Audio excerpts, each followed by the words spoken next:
ಈಗ ನೋಡಿ ಮುಂದಿನ ಪ್ರಶ್ನೆ. If P of A is equal to 3/4, then show that P of A bar is not equal to 1/2. So ಈಗ already ನಾವು ಕಲ್ತಿದ್ದೀವಿ.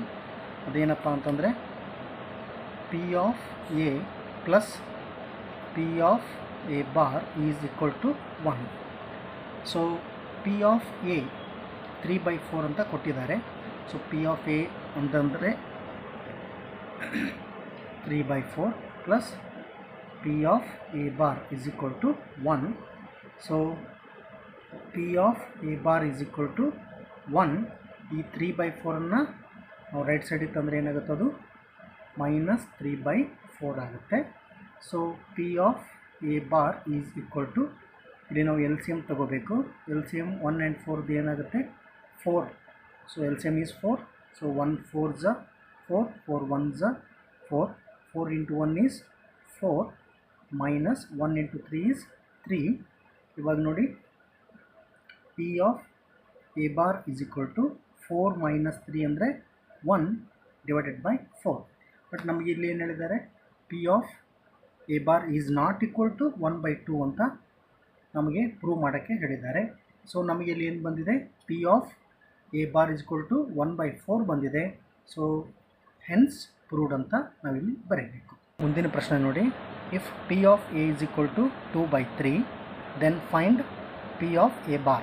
ಈಗ ತಾನೇ ಮಾಡಿದ ಪ್ರಾಬ್ಲಮ್ ಥರ ಈಗ ಆಲ್ರೆಡಿ ನಮಗೆ ಗೊತ್ತು P of A plus P of A bar is equal to 1. So P of A ಕೊಟ್ಟಿದ್ದಾರೆ ನಮಗೆ 2/3 ಅಂತ. ಸೊ P of A ಅಂದರೆ 2/3 plus P of A bar is equal to 1. So ನಮಗೆ ಬೇಕಾಗಿರೋದು P of A bar. So P of A bar is equal to 1.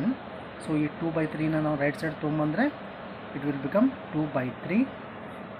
ನಾವು previous ಪ್ರಾಬ್ಲಮಲ್ಲಿ ಮಾಡಿದ ಥರ ಇಲ್ಲೂ ಕೂಡ ಏನು ಮಾಡಬೇಕು, LCM ತೊಗೋಬೇಕು. We have to take LCM. So what happens, 1 3s and 3 1s.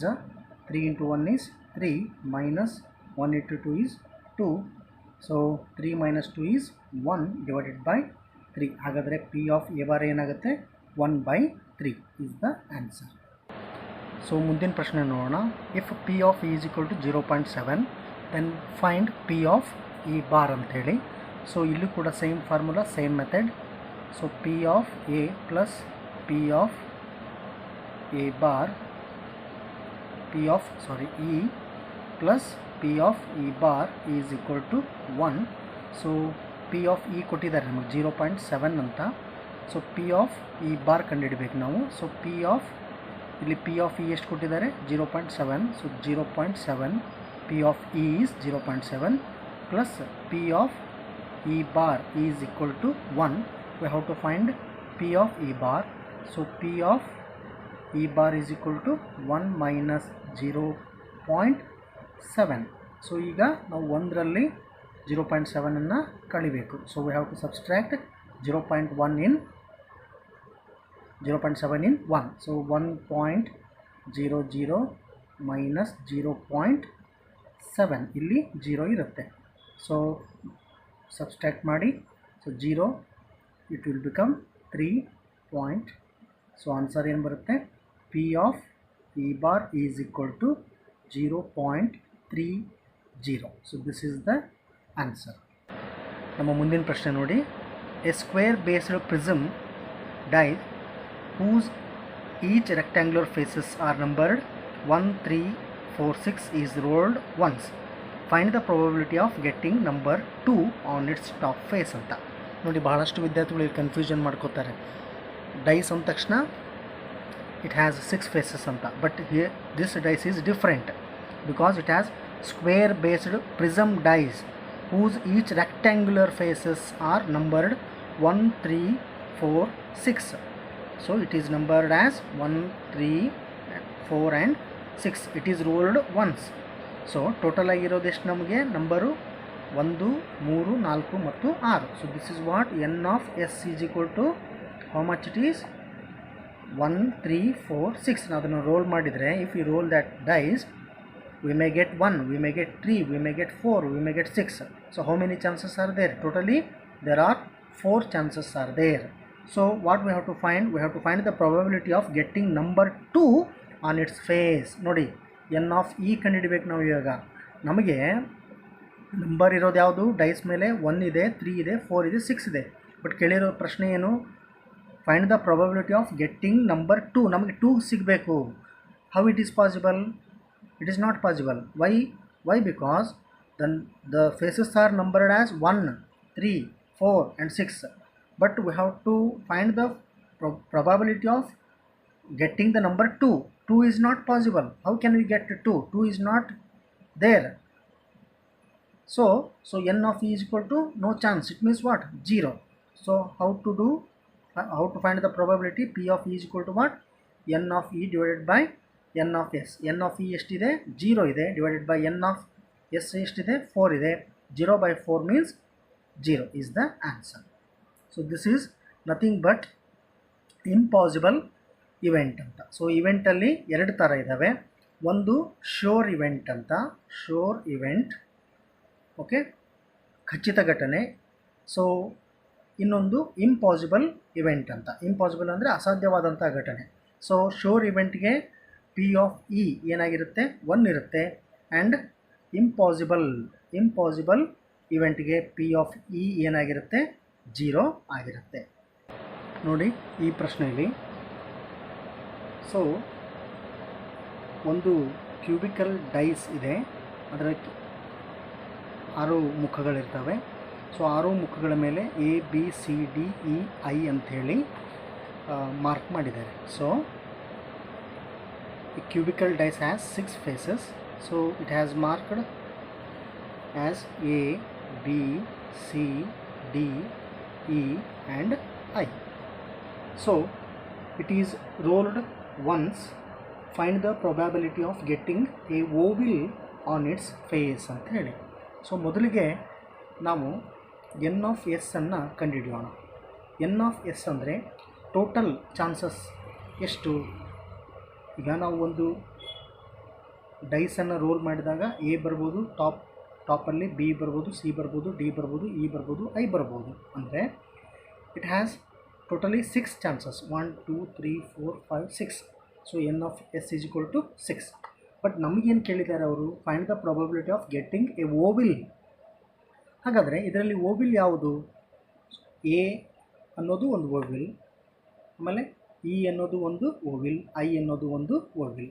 ಇದು ನಿಮಗೆ ಗೊತ್ತು, a e i o u vowel. But ಇದರಲ್ಲಿ ಓವಿಲ್ ಬರೋ ಸಾಧ್ಯತೆ ಇರೋದು ಕೇವಲ 3. ಒಂದು ಎ, ಇನ್ನೊಂದು ಇ, ಇನ್ನೊಂದು I. Therefore n of e is equal to how much? 3. So now we have to find the probability. So P of e is equal to n of e divided by n of s. n of e ಎಷ್ಟಿದೆ? 3 ಇದೆ. divided by n of s ಇದೆ. n of s 6 ಇದೆ. So 3 by 6 ಅಂದರೆ 1 by 2. So the probability of finding the oval is 1 by 2. So this is the answer. So ಮುಂದಿನ ಕ್ವಶನಲ್ಲಿ ನೋಡಿ, a game of chance consists of rotating an arrow which comes to rest pointing at one of the numbers 1 2 3 4 5 6 7 8 and these are equally possible outcomes. Find the probability that it will point at an odd number ಅಂತ ಹೇಳಿದ್ದಾರೆ. ಅಂತಂದರೆ ಇಲ್ಲಿ ಒಂದು game ಇದೆ. So ಈ ಗೇಮಲ್ಲಿ total ಆಗಿ 8 numbers ಇದ್ದಾವೆ. So it has 8 numbers and it has an arrow. So 1 2 3 4 5 6 7 8. So how many total chances?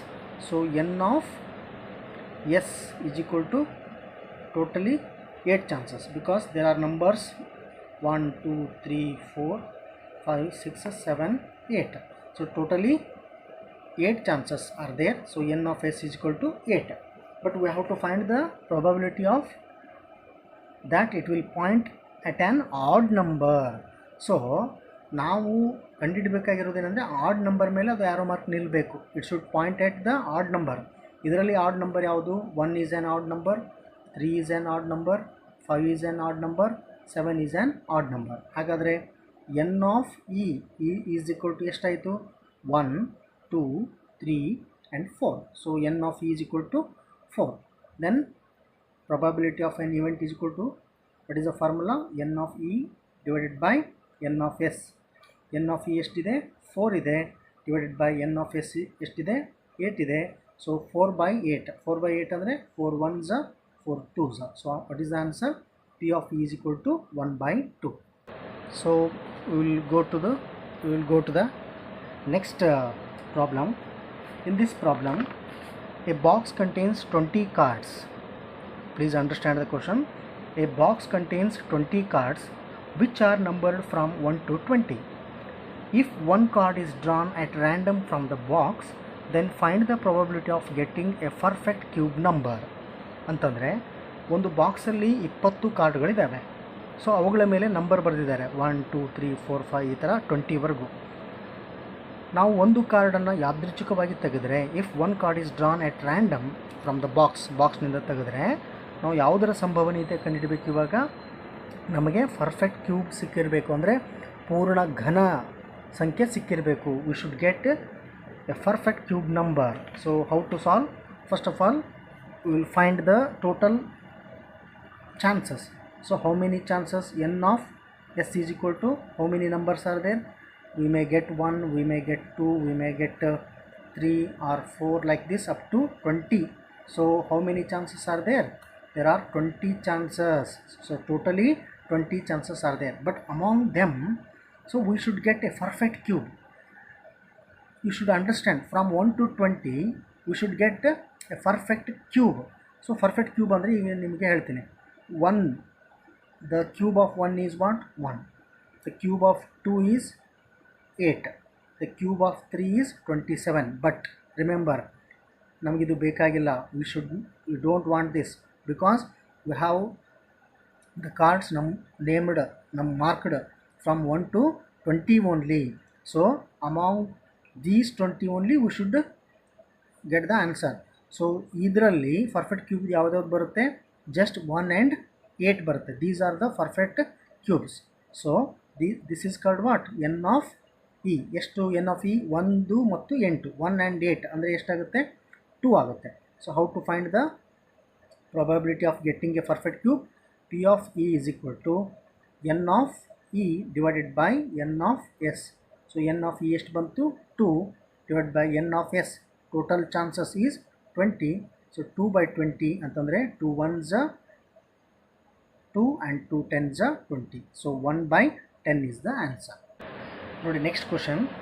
A box contains 28 bulbs, of which 7 bulbs are defective. A bulb is drawn randomly from the box. Find the probability of picking a non-defective bulb ಅಂತೇಳಿ ಕೇಳಿದ್ದಾರೆ. So ಒಂದು ಬಾಕ್ಸಲ್ಲಿ 28 bulbs ಇದ್ದಾವೆ. So how many bulbs are there?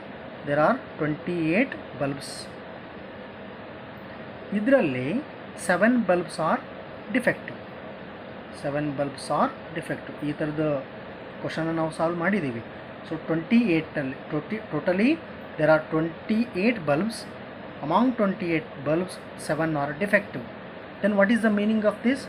So 28 minus 7 is how much? 21. So 21 bulbs are good bulbs, or you can say non-defective bulbs. Non-defective bulbs. Okay. ಈಗ ಕ್ವಶನ್ ಏನು ಅರ್ಥ ಮಾಡ್ಕೊಡ್ರಿ. Find the probability of picking a non-defective bulb ಅಂದರೆ ಇದರ probabilityಯನ್ನು ನಾವು ಇವಾಗ ಕಂಡುಹಿಡಬೇಕು. ಸೊ ಇಲ್ಲಿ ಟೋಟಲ್ ಎನ್ ಆಫ್ ಎಸ್ ಅಂದರೆ ಟೋಟಲ್. ಸೊ ಎಷ್ಟು ಬರುತ್ತೆ? 28. N of S is 28. N of E ಅಂತ ತೊಗೊಂಡ್ರೆ ನಮಗೆ ಬೇಕಾಗಿರೋದು ಎಷ್ಟು? Non good bulbs means what? Non defective bulbs ಎಷ್ಟು? 21. ಸೊ ನಾವು how to find the probability? P of E is equal to n of E divided by n of S. n of E ಎಷ್ಟಿದೆ ನಮಗೆ? 28 ಇದೆ, divided by n of S, n of E ಎಷ್ಟಿದೆ? 21 ಇದೆ. n of S ಎಷ್ಟಿದೆ? 28 ಇದೆ. So ನೀವು ಇಷ್ಟಕ್ಕೆ ಆನ್ಸರನ್ನು ಬಿಡ್ಬೋದು, ಅಥವಾ ಇದನ್ನು ನೀವು ಸಿಂಪ್ಲಿಫಿಕೇಷನ್ ಮಾಡಿದರೆ, ಫ್ರ್ಯಾಕ್ಷನಲ್ಲಿ ಇರೋದನ್ನು ನೀವು ಡೆಸಿಮಲಲ್ಲಿ ಮಾಡಿದರೆ, ದಶಮಾಂಶದಲ್ಲಿ ಬರೆದರೆ, you will get 0.75. So this is the answer.